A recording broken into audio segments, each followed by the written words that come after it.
savez, quand on choisit de mettre une information à la une, il faut aller questionner son intérêt journalistique à partir d'un ensemble de critères, dont les critères de représentativité. Qui sont-ils, ceux qui ont rédigé la petite lettre qui fait moins d'une dizaine de personnes? Alors, le meilleur titre aurait dû être « Des militants MRC de la région du Sud demandent à Paul Biya de ne plus se représenter ». Quelque chose dans le genre, on se comprend. Ils sont tous, et je parle en connaissance de cause parce que c'est des personnes que j'ai côtoyées à l'époque, ce sont des militants du MRC.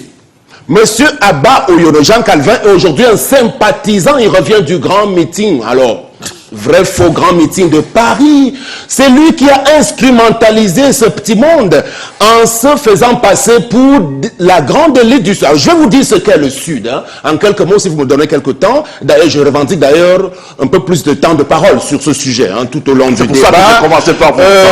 Le Sud, en réalité, qu'est-ce que c'est? Au niveau de ceux qui ont pu incarner cette région depuis des temps immémoriaux, depuis le temps de Charles Assalé. On a eu des noms comme Dominique Belling-Kumba. C'est le Sud de Jean-Marc est là, Angèle Benvin, Paul Ango est là. Avant d'arriver sur les Jaffa Mendongo, Ferdinand Léopold Oyono, des grandes figures, Charles Sylvestre Atiba Yene. C'est le Sud de Gervais Éric Ndo, le Sud de Samuel Efouambozo. Nous avons aujourd'hui au Sud, même dans le domaine artistique, des grandes figures. Savez-vous que M. Axel Abosoloé de la région du Sud, le grand comédien, Serge Patrick Oyono, Valérie Ndongo, ce sont des enfants de ma région, vous comprenez? On peut en citer, ils sont nombreux. C'est le Sud de Paul-Henri Amvamzolo.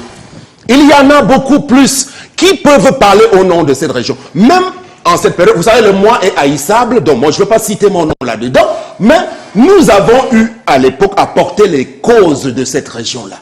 Donc, nous sommes en présence d'une instrumentalisation à des fins politiciennes la veille d'une élection, quand même.